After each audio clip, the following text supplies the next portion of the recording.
हमें जल्दी पाकिस्तान से GF-17 थंडर चाहिए ताकि आर्मीनिया के अंदर दूर तक घुसकर वार किया जा सके। दोस्तों, आर्मीनिया ने अज़रबैजान पर हमला किया और बहुत बड़ी गलती कर दी।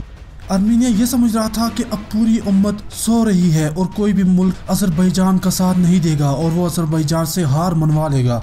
रूस की मदद से आर्मीनिया अज़रबैजान के इलाकों पर कब्जा कर चुका था, अज़रबैजान के अंदर घुस चुका था, उसके ड्रोन तबाह कर दिए थे। अब अज़रबैजान तुर्की और पाकिस्तान की सपोर्ट से आर्मीनिया के इलाकों पर कब्जा कर रहा है, जबकि अब जो हारा हुआ था वो जीत रहा है और जो जीत रहा था वो बुरी तरह पिट रहा है। जो इलाके आर्मीनिया ने खोए हैं वो उन्हें लेकर ये इल्जाम लगा रहा है कि यह इलाके पाकिस्तान के SSG कमांडो की कार्रवाई से अज़रबैजान ने फतह किए हैं, जबकि पाकिस्तान इससे मुताल्लिक ये कहा कि पाकिस्तान के कोई ट्रूप्स वहां पर नहीं गए, जबकि पाकिस्तान मॉरल सपोर्ट करता रहेगा। और एटमी पावर पाकिस्तान की मॉरल सपोर्ट ही इतनी बड़ी है कि वो मरे हुए में भी जान डाल सकती है। अज़रबैजान के कमांडो ने आर्मीनिया के अंदर घुसकर उसके असली डिपो पर मुकम्मल कब्जा कर लिया है। दोस्तों, अज़रबैजान का यह मुआहदा कोई आज का नहीं कि वो GF-17 थंडर खरीद रहा है। ये बात 1 साल पहले चल रही थी। और अज़रबैजान ने GF-17 थंडर क्यों खरीदने में इंटरेस्ट लिया? जब पाकिस्तान के GF-17 थंडर ब्लॉक 2 ने इंडिया के जदीद त्यारे Su-30 को बुरी तरह मार गिराया था और एक पुराना मिग भी मार गिराया, उस वक्त से सबसे पहले अज़रबैजान ने पाकिस्तान से GF-17 थंडर खरीदने की बात चलाई थी। दोस्तों, GF-17 थंडर एक ऐसा त्यारा है जिसने दुनिया में F-16 की जगह ले ली है, जबकि F-16 इतने एडवांस नहीं जितना एडवांस अब GF-17 थंडर बन चुका है। जहां दुनिया पहले F-16 की बात करती थी, वहां पर अब GF-17 थंडर की बात हो रही है।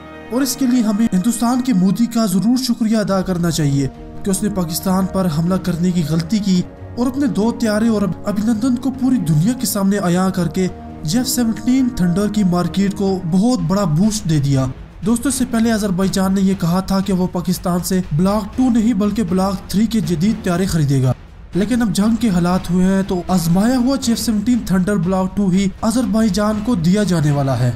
तुर्की और पाकिस्तान ने हर तरह से अज़रबैजान की मदद की पेशकश की है। तुर्की ने F-16 भेजे और पाकिस्तान ने GF-17 थंडर ब्लॉक 2 की पेशकश कर दी। दोस्तों, पाकिस्तान के पास ब्लॉक 3 भी तैयार पड़ा है, लेकिन ये नया त्यारा अभी पाकिस्तान एयरफोर्स ने भी सही तरह से मुकम्मल स्क्वाड्रन की सूरत में इस्तेमाल नहीं किया, इसलिए पाकिस्तान ने ये त्यारे भी उज़्बेकिस्तान को देने पर आमादगी ज़ाहिर कर दी है। ये त्यारा तमाम टेस्ट पास कर चुका है और पाक फ़ज़ाइया ने इसे बेहतरीन और F-16 से ज्यादा खतरनाक करार दिया है, क्योंकि पाकिस्तान फ़ज़ाइया वो फ़ज़ाइया है जिसके पास जदीद तरीन F-16 मौजूद है। और दोस्तों, और ब्लॉक 70 के F-16 जो तुर्की के पास है वो भी पाक फ़ज़ाइया ने इस्तेमाल किए हुए हैं, इसलिए पाकिस्तान को सही अंदाजा है कि दुनिया का सबसे खतरनाक त्यारा F-16 कैसा है और हमारा त्यारा कैसा है। अगर ये त्यारा ब्लॉक 2 की बजाय अज़रबैजान को ब्लॉक 3 चलेंगे तो वहाँ पर जो तबाही मचेगी वो बयान करना भी मुश्किल है। दोस्तों, ये डील पुरानी है, इसलिए अज़रबैजान के पायलट इसकी ट्रेनिंग ले चुके हैं, वो उन्हें इस्तेमाल कर सकते हैं। दोस्तों, GF-17 थंडर ब्लॉक 3 के कुछ फायदे हम आपको बताते चलते हैं। ये मुकम्मल स्टेल्थी त्यारा है। ये इतना स्टेल्थी है कि आर्मीनिया के पास जो भी एयर डिफेंस सिस्टम है वो उसे नहीं देख सकते, इसे आर्मीनिया के रडार कोई नहीं देख सकेगा। दूसरा, ये बड़ी तादाद में बम ले जा सकता है और इसमें दौर जदीद का फाइटर कंट्रोल सिस्टम और बेहतरीन AESA रडार लगा हुआ है। इसके हथियार की कोई मालूमात अभी तक नहीं आई, लेकिन आप ये सोचिए कि जबकि ब्लॉक 2 इतना खतरनाक हो सकता है और जदीद तरीन Su-30 को मार गिरा सकता है, तो ब्लॉक 3 पर भी क्या बात हो सकती है। जबकि अज़रबैजान को ये जल्दी चाहिए और अगर इनकी डिलीवरी जंग खत्म होने से पहले हो गई तो रूस अपने त्यारे आर्मीनिया से उठा लेगा। दोस्तों, उसकी वजह यह है कि भारत का Su-30 जब तबाह हुआ था तब से उसकी मार्केट बिल्कुल खत्म हो चुकी है। जो दुनिया में मुल्क Su-30 खरीद रहे थे उन्होंने सब साफ साफ इनकार कर दिया है कि वो Su-30 नहीं खरीदेंगे। खुद भारत उसे लेने से इनकार कर चुका है, जबकि भारत राफेल में इंटरेस्ट ले रहा है। अगर फिर GF-17 थंडर ने आर्मीनिया में रूस का कोई जदीद त्यारा जिसमें MiG-35 है, Su-35 है, Su-57 है, उनमें से किसी जदीद त्यारों को मार गिराया तो रूस की सालों की मेहनत खत्म हो जाएगी।